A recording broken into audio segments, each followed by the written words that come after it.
আগামী ৩ মাসে ১,০০,০০০ টাকা আয় কিভাবে? চলুন একটা রোড ম্যাপ দেখে নেওয়া যাক। হ্যাঁ, টার্গেটটা হলো মাসে ১,০০,০০০ টাকা। কিন্তু ৩ মাসেই কি এটা সম্ভব? হ্যাঁ, একদমই সম্ভব। চলুন পথটা জেনে নেই। এর জন্য ফোকাস করতে হবে ৩টি হাই ডিমান্ড স্কিলের উপর। প্রথমেই আসি কপিরাইটিংয়ের কথায়। এটা কিন্তু বেশ পাওয়ারফুল একটা স্কিল। মানে বিজ্ঞাপন বা মার্কেটিংয়ের জন্য পারসুয়েসিভ লেখা তৈরি করার আর্ট।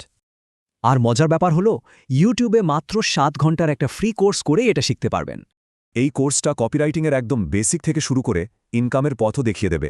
দ্বিতীয় স্কিলটা হলো ভিডিও এডিটিং। এখনকার সময় এর চাহিদা তো তুঙ্গে। মানে বিভিন্ন ভিডিও ফুটেজকে একসাথে সাজিয়ে একটা ইন্টারেস্টিং কিছু তৈরি করা।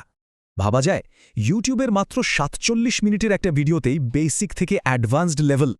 সবচেয়ে বড় সুবিধা হলো এটা শেখার জন্য শুধু একটা মোবাইল ফোনই যথেষ্ট। আর আমাদের ৩ নম্বর স্কিলটা হলো ফেসবুক অ্যাডস। এটা হলো ফেসবুকে ঠিকঠাক দর্শকের কাছে কোনো পণ্য বা সার্ভিস পৌঁছে দেওয়ার একটা পেইড কৌশল। এই স্কিলটাও শেখা যাবে ইউটিউবের একটা ৪ ঘন্টার ফ্রি কোর্স থেকে।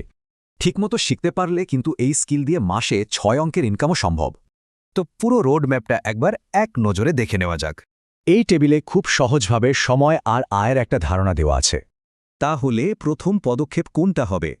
কোন স্কিলটা দিয়ে শুরু করা যায়?